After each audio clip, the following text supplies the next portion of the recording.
Halo Sobat Adsen, salam pintar! Bersama Kak Ici, tutor ekonomi adsen.id.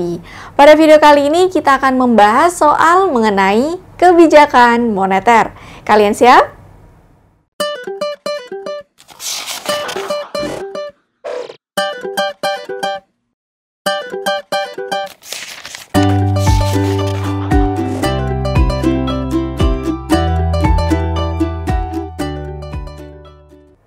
Baik Sobat Adsen, kita akan membahas soal yang pertama.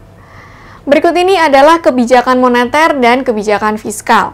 1. Operasi pasar terbuka. 2. Stabilisasi anggaran otomatis. 3. Pembiayaan fungsional. 4. Mengubah tingkat diskonto. 5. Pengawasan kredit secara selektif.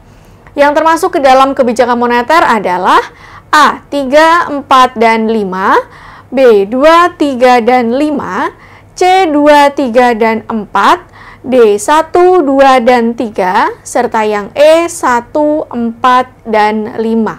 Oke, jenis kebijakan yang digunakan untuk mengatasi kondisi perekonomian yang tidak stabil atau tidak seimbang itu dibedakan menjadi dua macam ya, yakni kebijakan fiskal dan kebijakan moneter. Nah, masing-masing ini memiliki perbedaan.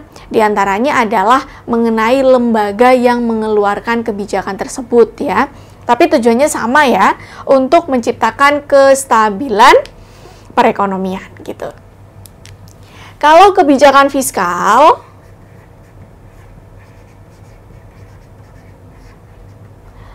ini dikeluarkan oleh pemerintah pusat ya. Pemerintah pusat dan nanti dengan persetujuan DPR. Ya, jadi dengan DPR. Kolaborasi dua pihak, pemerintah pusat dan DPR. Untuk pemerintah pusatnya biasanya terdiri dari presiden dan menteri keuangan. Itu kebijakan fiskal. Ingat, instrumen kebijakan fiskal ada dua ya, pajak dan belanja pemerintah. Di fiskal ini instrumennya ada dua, pajak dan belanja pemerintah. Nah, oke. Setelah kebijakan fiskal, ada lagi yang namanya kebijakan moneter.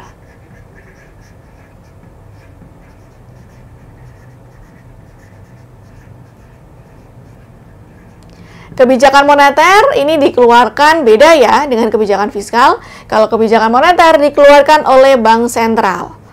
Kalau di Indonesia, bank sentralnya adalah Bank Indonesia. Itu ya.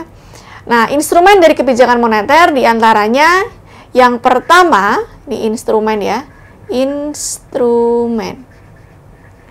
Yang pertama terkait dengan pengaturan suku bunga. Nah, suku bunga di sini biasa juga sering disebut dengan politik diskonto ya. Jadi bisa juga kita sebutnya politik atau operasi diskonto sama saja.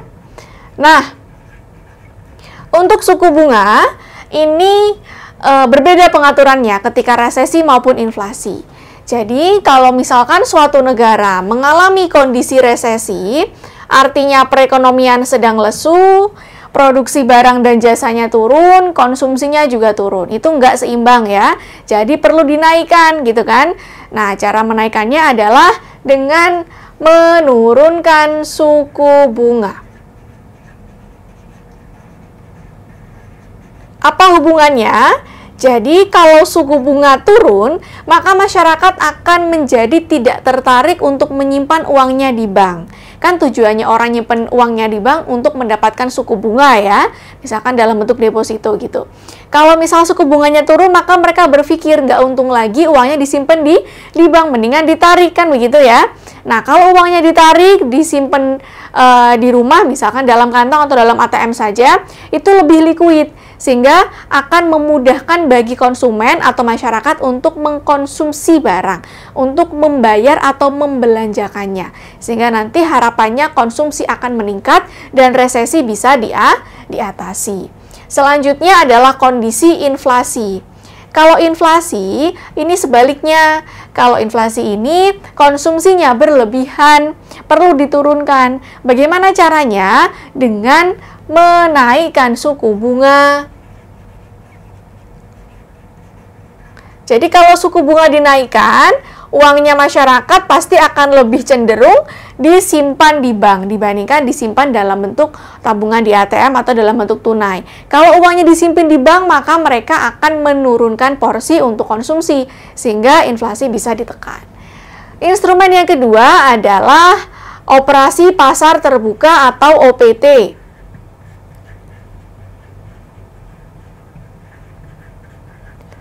OPT ya singkatannya. Nah, operasi pasar terbuka ini menjelaskan mengenai jual beli obligasi atau surat berharga. Apa itu obligasi atau surat berharga? Itu sama saja dengan surat utang. Jadi kalau misalkan kita memberikan hutang kepada orang lain, meminjamkan uang, maka nanti akan ada sertifikat resminya.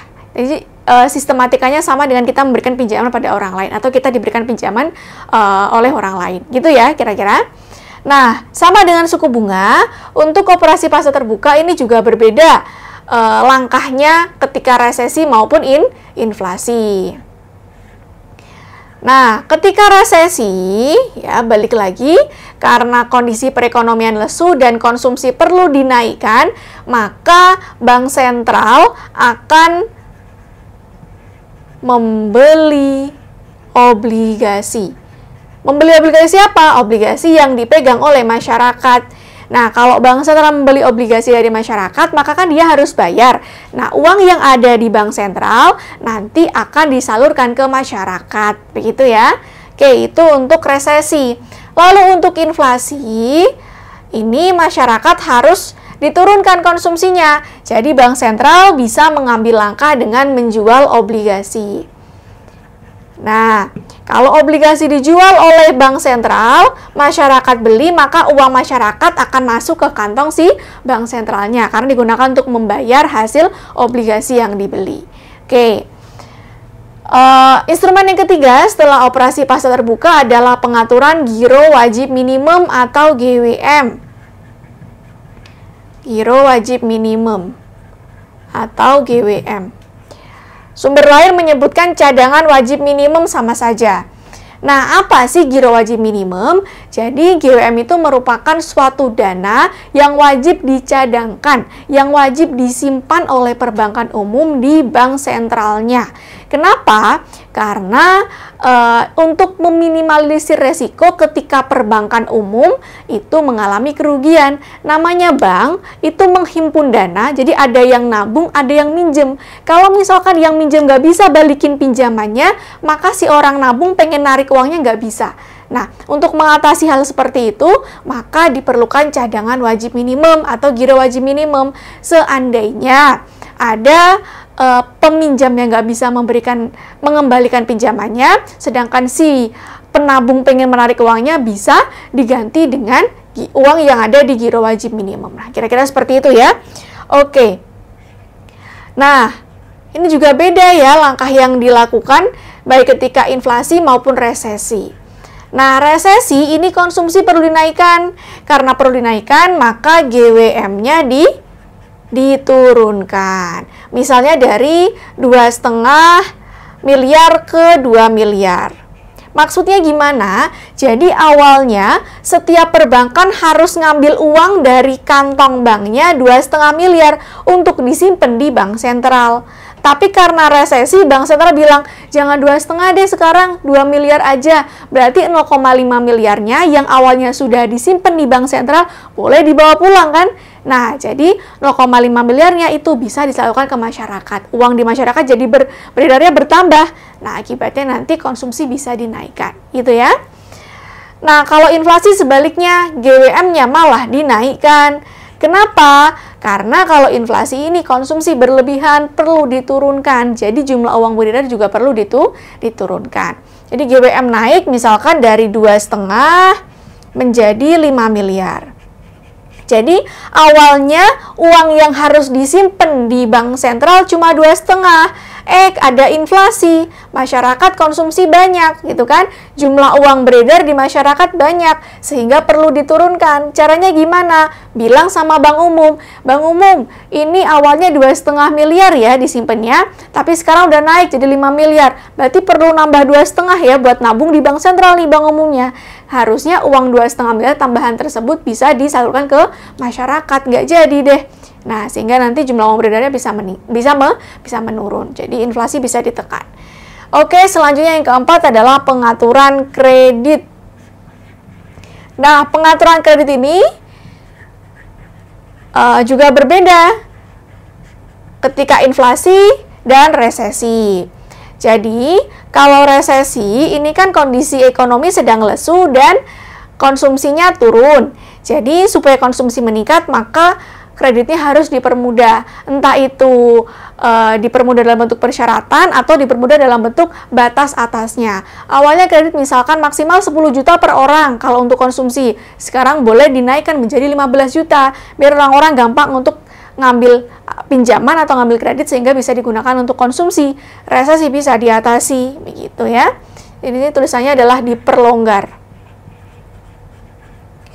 Nah, kalau inflasi sebaliknya ya. Jadi, ketika inflasi, ini kreditnya diperketat. Entah dalam bentuk persyaratannya, atau dalam bentuk batas atas jumlah kredit yang boleh dipinjam. Karena inflasi, ini jumlah uang beredar ini terlalu banyak dan konsumsinya terlalu berlebihan, perlu diturunkan. Jadi, kreditnya diperketat ya, biar orang nggak gampang buat pinjam di perbankan umum. Begitu. Inilah 4 instrumen kebijakan moneter. Nah, berarti kita harus mencocokkan 5 poin yang ada di soal, mana nih kira-kira yang paling sesuai dengan instrumen kebijakan moneter yang baru saja kita pelajari bersama-sama. Yang pertama, operasi pasar terbuka. Oh, ada ya? Oke, kita kunci. Nomor 1 benar. Nomor 2, stabilisasi anggaran otomatis. Kalau bicara mengenai anggaran, itu sebenarnya berkaitannya dengan kebijakan fiskal ya. Karena pajak dan belanja pemerintah masuk ke dalam APBN. Ya kan? Anggaran penerimaan. Penerimaannya apa? Berbentuk pajak. Anggaran penerimaan dan belanja. Nah, ini belanja pemerintah. Jadi kalau bicarakan anggaran ini lebih ke arah fiskal. Yang ketiga, pembiayaan fungsional. Ini juga sama ya. Biaya ini masuk ke belanja pemerintah. Yang keempat, mengubah tingkat diskonto. Nah, ini kan ada nih, berkaitan dengan suku bunga ya. Jadi benar merupakan instrumen dari kebijakan moneter. Oleh karena itu, nomor 4 benar. Nomor 5, pengawasan kredit secara selektif. Nah, ini ada pengaturan kredit ya. Sama saja lah, pengaturan, pengawasan, itu sama saja artinya. Jadi nomor 5 juga benar merupakan instrumen dari kebijakan moneter. Sehingga jawaban yang paling tepat berkaitan dengan kebijakan moneter adalah nomor 1, 4, dan 5. Jadi jawaban yang paling tepat adalah yang E. Baik Sobat Adsen, kita akan membahas soal selanjutnya. Dalam mengendalikan jumlah uang beredar, pemerintah mengeluarkan kebijakan berupa peningkatan suku bunga bank. Kebijakan tersebut tergolong ke dalam A. Kebijakan cadangan kas, B. Politik diskonto, C. Operasi pasar terbuka, D. Kebijakan fiskal, serta yang E. Kebijakan non-moneter. Oke, jadi Sobat Adsen perlu dipahami betul-betul bahwa kebijakan moneter maupun fiskal ini merupakan dua-duanya digunakan untuk mengatasi ketidakseimbangan perekonomian. Apa saja ketidakseimbangan perekonomian? Ada resesi, ada juga inflasi. Yang pangkalnya adalah karena adanya perubahan kondisi permintaan dari konsumen dan karena adanya perubahan jumlah uang yang beredar. Mereka ini saling berkaitan. Misalnya ketika menjelang Lebaran, ini harga-harga barang meningkat. Loh, kenapa? Karena ada peningkatan permintaan kan? Itu yang pertama. Yang kedua, kenapa kok bisa permintaan meningkat? Oh, karena orang-orang yang kerja entah itu di swasta atau di negeri mendapatkan THR. Uang yang beredar makin banyak kan? sehingga nanti akan menyebabkan inflasi alias kenaikan harga barang secara umum. Jadi perlu dipahami bahwa pangkal atau pokok permasalahan yang menyebabkan resesi maupun inflasi diantaranya adalah karena ada perubahan permintaan atau konsumsi dan karena adanya perubahan atau ketidakstabilan jumlah uang yang beredar, sehingga perlu dikendalikan biar stabil kan begitu. Nah, pengendalian jumlah uang yang beredar itu melalui kebijakan moneter. Pokoknya kalau masalah uang, masalah suku bunga itu selalu ke moneter gitu ya. Oke. Nah, salah satu kebijakan yang digunakan untuk mengendalikan jumlah uang yang beredar adalah suku bunga. Kenapa begitu? Karena suku bunga itu sangat berkaitan dengan dorongan dan motivasi dari publik untuk menyimpan uangnya di bank. Contohnya, suku bunga naik, maka masyarakat akan berpikir, oh ini untung kalau misalkan uang yang saya punya disimpan di dalam bank. Karena nggak ngapa-ngapain dapat bunga, kan begitu. Sehingga ketika suku bunga dinaikkan, maka jumlah tabungan atau jumlah deposito itu akan meningkat. Jadi jumlah uang beredar turun. Oleh karena itu, kenaikan suku bunga sangat tepat diberlakukan ketika terjadi kondisi inflasi. Karena menurunkan jumlah uang yang beredar, menurunkan konsumsi masyarakat. Gitu ya.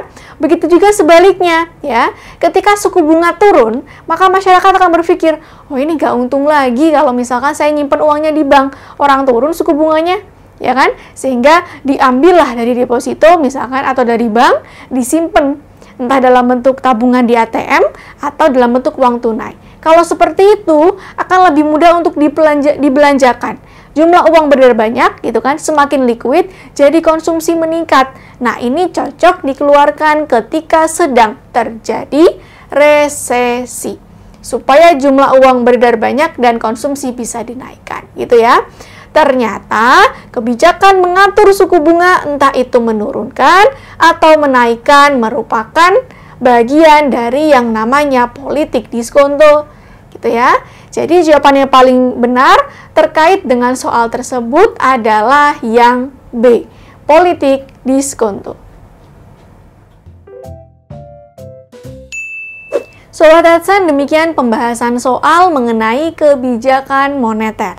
Semoga mudah dipahami dan sampai jumpa pada video selanjutnya. Salam pintar!